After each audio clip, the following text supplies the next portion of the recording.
ಎಲ್ಲರಿಗೂ ಕಾನೂನು ಒಂದೇ, ಪ್ರದೀಪ್ ಈಶ್ವರ್ ಮಾತ್ರ ಬೇರೆ ಕಾನೂನಾ? ಇದು ಲೈವ್ ಸಾಕ್ಷಿ ಇದು. ಯಾರು ಪ್ರಶ್ನೆ ಮಾಡ್ತಾರೆ ಅವ್ರ ಮೇಲೆ ದಬ್ಬಾಳಿಕೆ ಮಾಡೋದು, ಅವ್ರು ಎದು ಸರ್ಕಾರ ಮಾಡ್ತಿದ್ದಾರೆ. ಆಕಾಶನವರು ಬಂದವರ ಅಣ್ಣ ನನ್ನ ಕೈಯಲ್ಲಿ ಆಯ್ತಾ?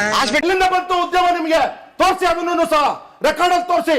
ಅರೇ ಪ್ರದೀಪ್ ಈಶ್ವರ್ ಆಗ್ಲಿ, ನಾನಾಗ್ಲಿ, ನಟರಾಜ್ ಗೌಡ್ರ ಆಗ್ಲಿ, ರಾಯ್ ಆಗ್ಲಿ, ಶ್ರೀಪಾದ್ ಆಗ್ಲಿ, ಎಲ್ಲರಿಗೂ ಒಂದೇ ಕಾನೂನೇ ರಾಜ್ಯದಲ್ಲಿರೋದು. ನಿಮಗ್ ಮಾತ್ರ ಬೇರೆ ಕಾನೂನು ಇಲ್ಲ. ಮಧು ಬಂಗಾರಪ್ಪರ್ಗೂ ಅದೇ ಕಾನೂನೇ, ನರೇಂದ್ರ ಮೋದಿ ಅವ್ರಿಗೂ ಅದೇ ಕಾನೂನೇ. ಆದ್ರೆ ವಿಚಾರ ಇಷ್ಟೇ, ನೀವು ಮಾತ್ರ ಪರ್ಸನಲ್ ಆಗಿ ಎಲ್ಲಾರು ಅಟ್ಯಾಕ್ ಮಾಡ್ತೀರಾ.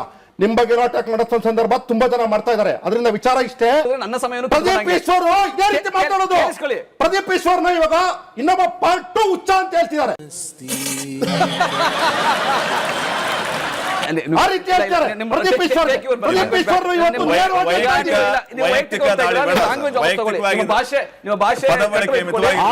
ಅವ್ರಿಗೂ ಹೇಳಿ ಸರ್, ಅವ್ರು ಹೇಳಿ ಪ್ರದೀಪ್ ಈಶ್ವರ್ಗೆ ಅಕಸ್ಮಾತ್ ಸ್ಪೀಕರ್ ಆಗ್ಬಿಟ್ರು ಅಂದ್ರೆ ಏನ್ರಿ ಅರ್ಥ?